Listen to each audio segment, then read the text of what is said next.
ঘুম ভাঙে। জারিন কি বলিস তা ওর তো কোনো বয়ফ্রেন্ড নেই।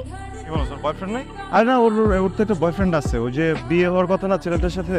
আরে না ওর তো বয়ফ্রেন্ড নাই, কিন্তু বছর দেড়েক আগে ওর একটা সম্পর্ক ছিল।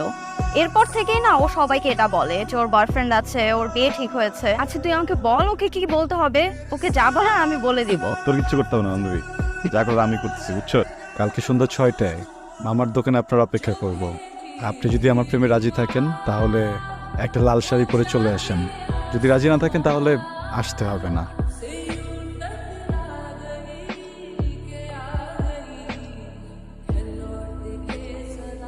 আপনি না বলছিলেন আপনি সেগুলো রাজি না, আসলেন যে? এবার আসলাম, ভাবলাম সরকার বংশের একটা ছেলে এইভাবে একা একা অপেক্ষা করবে, চিন্তা করলাম একটা সঙ্গ দিয়ে। সারা জীবন কিন্তু সঙ্গ দিতে হবে, বুঝছেন? আমি একা একা ওয়েট করবো সব সময়।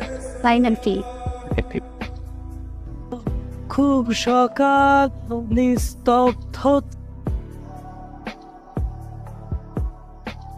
মা ফোন দিচ্ছি, একটু দাঁড়ো। আম্মু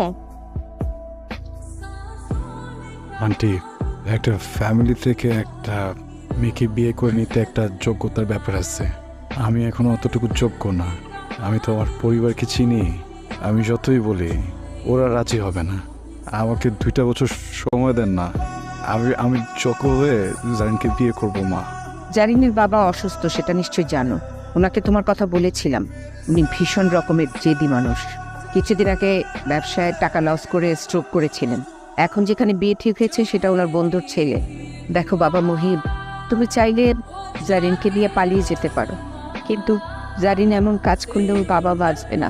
একজন বাবার কাছ থেকে তার মেয়েকে কেড়ে নেবে?